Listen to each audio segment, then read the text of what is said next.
E aqui estamos spoilers do capítulo 1054 do One Piece. Só que antes de começar, já deixa o seu gostei, vamos bater uma meta de 2.000 likes.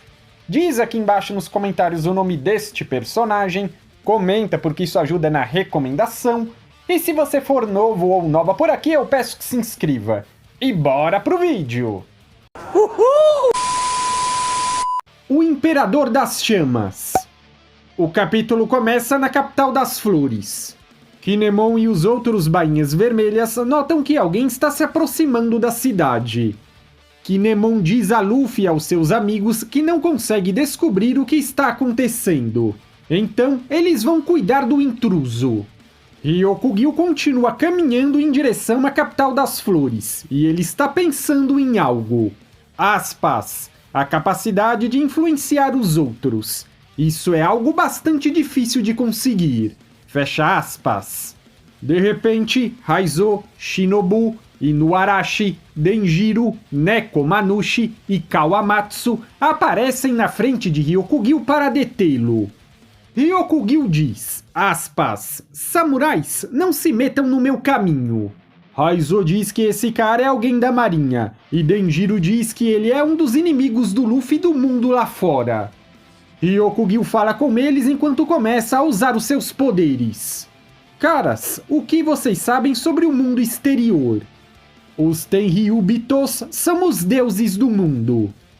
Um país como o seu, que não está afiliado ao governo mundial, não tem direitos.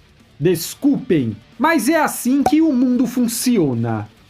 Ryokugyu coloca suas mãos no chão e começa a produzir todos os tipos de plantas para atacá-los. Ryokugyu, Kiniku Morimori, Floresta do Ódio Profundo. Eu sou o usuário do Morimori no Mi, o Homem Floresta. Eu sou a própria natureza, o pai de toda a vida como o oceano. Quando Ryokugyu diz natureza, ele usa o kanji de logia. Ryokugyu continua falando.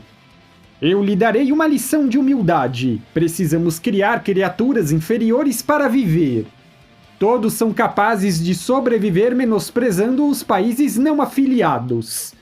Discriminação é o que nos dá estabilidade. Em uma impressionante página dupla, vemos que Ryokugyu se transformou em algum tipo de árvore gigante e atacou os bainhas vermelhas como os galhos. E raízes de todos os tamanhos. Os bainhas vermelhas se defendem enquanto Ryokugyu continua o seu discurso. Aspas. Inúmeras pessoas poderiam morrer nesse país e nenhuma lei seria violada. Parem-me se vocês puderem. Se for preciso, matarei milhares de pessoas para capturar Luffy do Chapéu de Palha.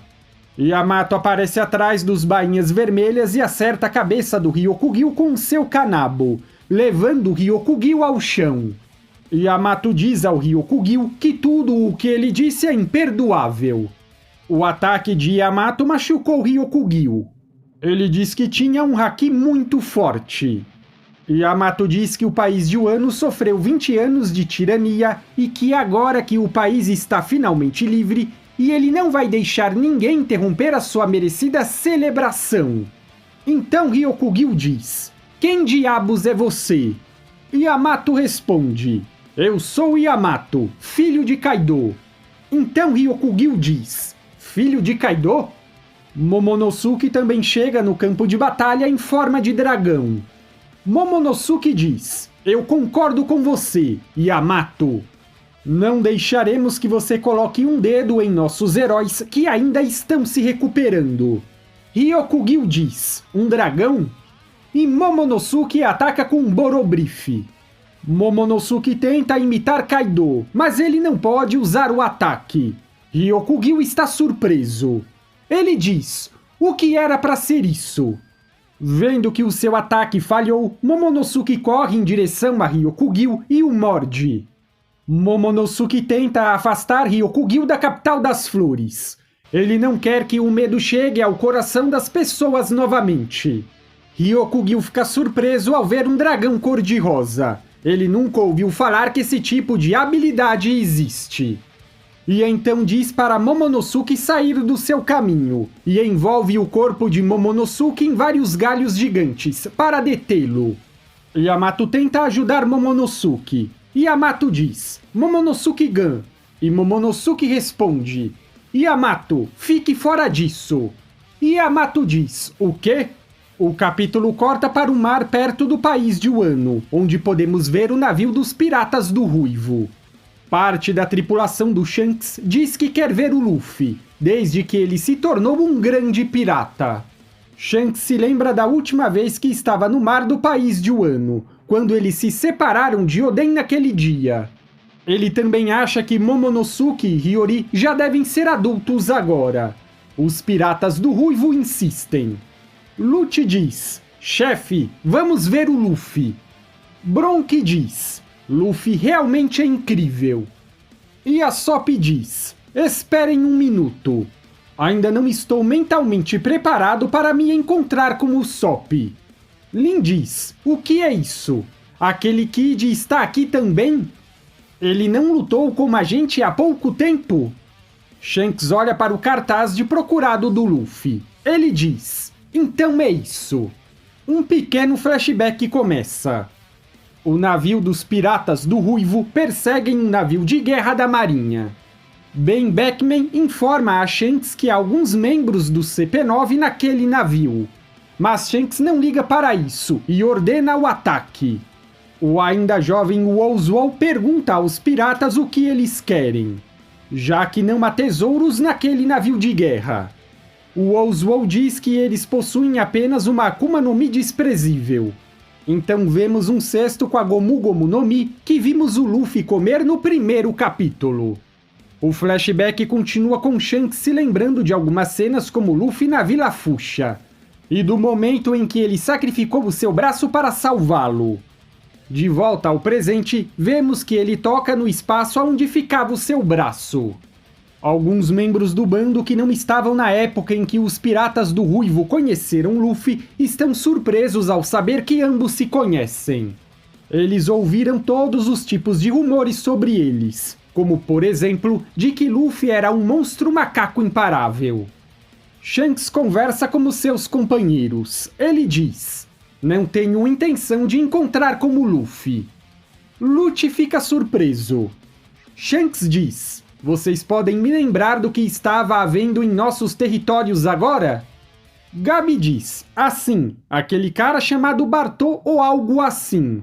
Parece que ele é um dos subordinados do Luffy. Ele queimou nossas bandeiras e trocou pelas do Luffy. Shanks diz, bem, nós temos que ir resolver isso. Ou como fica a minha credibilidade?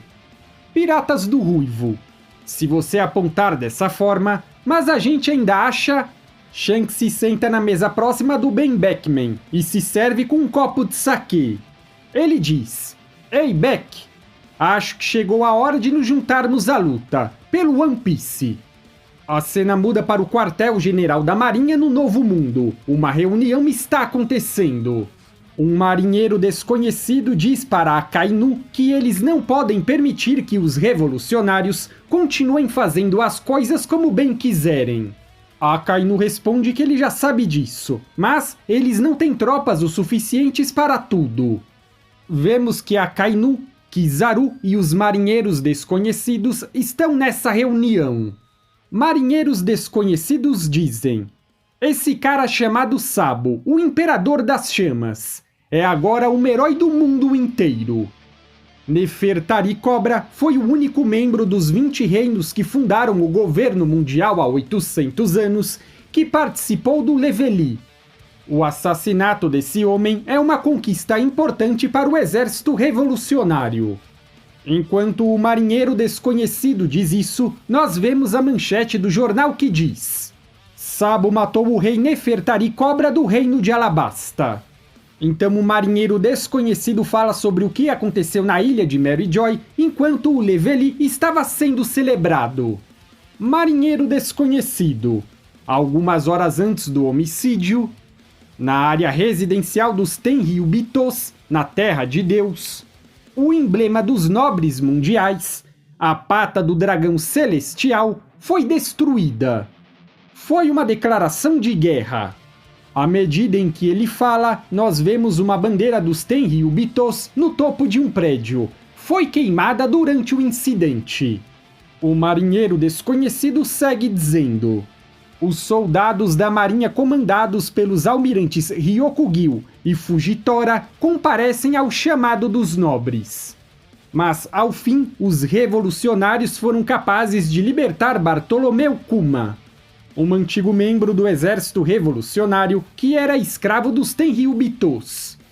E todos eles escaparam. Os almirantes provavelmente não puderam lutar apropriadamente na Terra dos Deuses. Akainu diz: você não precisa criar desculpas a favor deles. Enquanto ao desaparecimento da princesa Vivi, que aconteceu juntamente com o assassinato do Rei Cobra, nós vemos novamente uma manchete no jornal sobre o desaparecimento de Vivi.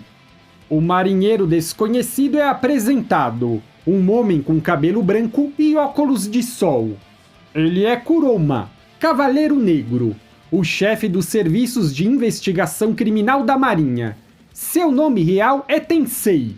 Kuroma diz: nós ainda estamos investigando o desaparecimento e sua provável conexão com os incidentes. Akainu diz: Alabasta provavelmente está mergulhada em caos nesse momento. Kuroma diz: o navio deles ainda está no Porto Velho. Eu não acho que é o momento para eles retornarem. Kizaru diz: o incidente do atentado à vida de São Charles foi resolvido? Kuroma responde: quanto ao São Moscardi e como ele ajudou o sujeito a fugir, houve um julgamento na Terra dos Deuses no qual os Cavaleiros de Deus interviram. Algo deixou as coisas ainda mais complicadas. Akainu diz: deixe-os fazerem o que quiserem. Kuroma continua. Ele diz: rumores dizem que Sabo é aquele que estaria por trás de todos esses incidentes. E a Revolução das 8 Nações aconteceu, visando o retorno dos líderes mundiais. As faíscas de rebeliões ao redor do mundo. Eles estão começando a tratar esse cara como um deus. Na última página dupla, nós vemos o país do capítulo 1053, no qual há uma imagem gigante de Sabo em um edifício. Há um homem com um megafone em um palco enquanto o povo aplaude. Aspas, Sabo, o Imperador das Chamas. Kuroma diz: você pode até mesmo dizer que a popularidade dele ultrapassou a influência do comandante supremo do exército revolucionário, o rebelde Dragon. Kizaru então diz: e então nesse exato momento, seu irmãozinho Luffy do Chapéu de Palha se tornou Yonkou. O homem com o megafone começa a falar com as pessoas. O revolucionário diz: o antigo sistema foi destruído do lado pirata pelo irmãozinho do Imperador das Chamas. Agora, esta era está mudando. Nos últimos painéis do capítulo, vemos Akainu olhando para o mar do seu escritório. Ele diz: parece que eu me tornei o almirante de frota nesse maldito momento. Mas não importa o que esteja vindo, eu acabarei com todos eles. Fim do capítulo. É mesmo, é? Então, turma, o vídeo é esse, eu espero que vocês tenham gostado. Para eu saber quem assistiu esse vídeo do início ao fim, diz aqui embaixo nos comentários o nome deste personagem ou da tua cidade. Tamo junto e até a próxima!